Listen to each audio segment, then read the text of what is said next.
राधे राधे। जय श्री कृष्णा। दोस्तों, कार्तिक मास पूरा हो गया है। अब कार्तिक मास के दूसरे दिन सुबह पड़वा को चार चिड़िया की कहानी सुनी जाती है।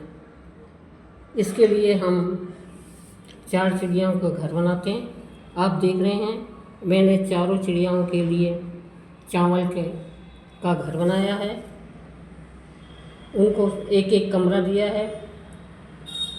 और आप चावल का नहीं बना सकते तो आटे का भी बना सकते हैं। जब हमने अब घर बनाया है तो उसमें उजाला करना भी ज़रूरी है, तो मैंने चारों कमरों में दीप दान किया है। कार्तिक के मास में दीपदान का बड़ा महत्व है, तो इसलिए भी चिड़िया के चारों कमरों में दिया जलाना ज़रूरी है। तो अब आइए हम सुनते हैं कार्तिक मास की पूर्ण होने पर दूसरे दिन सुने जाने वाली कहानी। कहते हैं कि इस कहानी को सुनने से ही पूरे कार्तिक का महत्व मिलता है।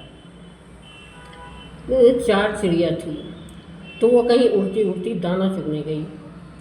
वहाँ उन्होंने कुछ औरतों को बात करते हुए सुना कि कार्तिक मास का स्नान कैसे किया जाता है, किस तरह व्रत और दान किए जाते हैं।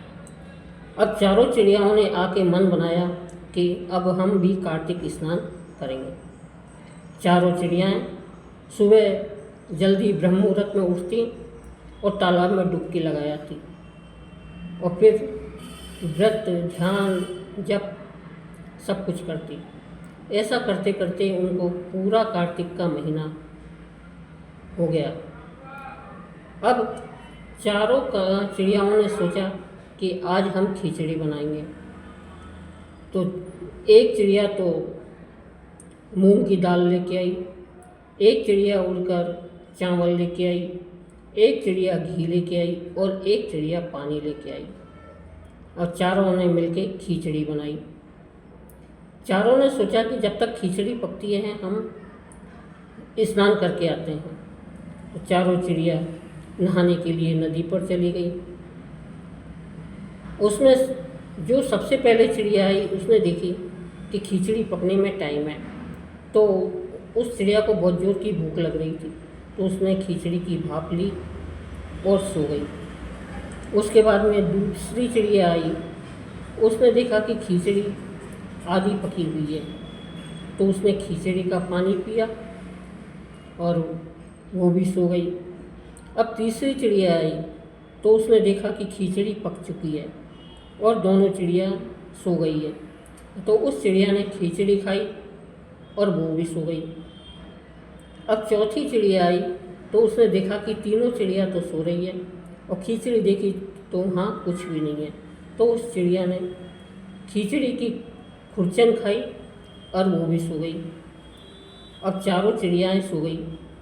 अब कुछ समय के बाद में चारों चिड़िया मर गई।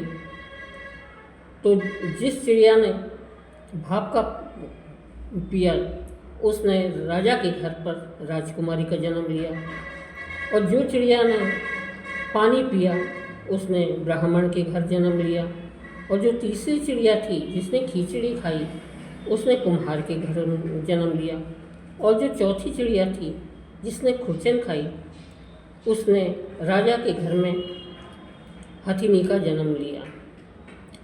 चारों एक ही राज्य में पलने लगी, एक ही राज्य में रहने लगी, एक ही गांव में रहने लगी। अब जो ब्राह्मण की लड़की थी वो तो राजकुमारी की सहेली बन गई, और जो कुम्हार की लड़की थी वह राजकुमारी की सेवा करने लगी। और ऐसे करते करते चारों ही बड़ी हो गई। अब राजा ने सोचा कि राजकुमारी की शादी कर दी जाए। तो जब राजकुमारी की शादी की और राजकुमारी घर से विदा होने लगी, तो उसने कहा, पिताजी ये ब्राह्मण की लड़की को मैं साथ में ले जाऊँ, ये मेरी सहेली है। राजा ने कहा, ले जा। फिर बोली, कुम्हार की लड़की को साथ में ले जाऊँ, कि ठीक है ले जा। वो दासी बन गई। अब चलते चलते राजकुमारी बोली कि पिताजी मैं हथनी को भी अपने साथ में ले जाना चाहते हैं। राजा ने कहा ले जा। अब राजा ने अपने नौकरों को भेजा कि हथनी को लेके आओ, लेकिन हथनी उठी नहीं आई। राजा स्वयं गया, हथनी को उठाया, लेकिन हथनी नहीं उठी। फिर राजकुमारी खुद स्वयं गई और हथनी के कान में कुछ कहा, तो हथनी चुपचाप उठकर आ गई। राजा ने कहा कि हमने इतनी कोशिश कर ली, फिर भी यह हथनी नहीं उठी और तेरे कहने पे आ गई, बता तूने ऐसा क्या कहा। तो राजा से बोली कि भाई मैंने तो कुछ नहीं कहा, कि नहीं बता, नहीं तो मैं अब तुझे मारूंगा। तब राजकुमारी ने कहा कि हम पिछले जन्म में चारों चिड़िया थी, हमने कार्तिक नहाया तो मैंने पानी पिया, मैंने राजकुमारी का जन्म लिया आपके यहाँ।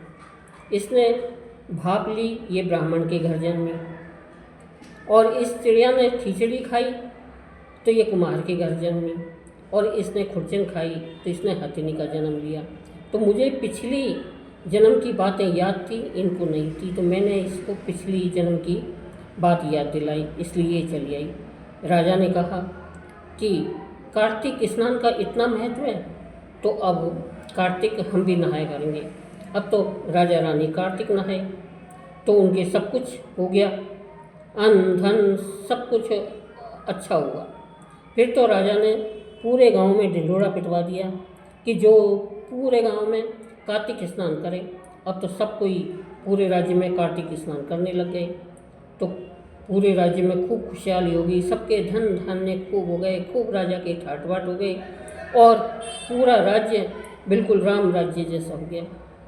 तो कार्तिक भगवान उन राजा को टूटा जैसे सबको को टूटना, उन चारों चिड़ियाओं को टूटा जैसे उनको चिड़िया से सीधी मिनखा देह मिली, और पहली चिड़िया को राजकुमारी का जन्म मिला, जैसे सबको देना।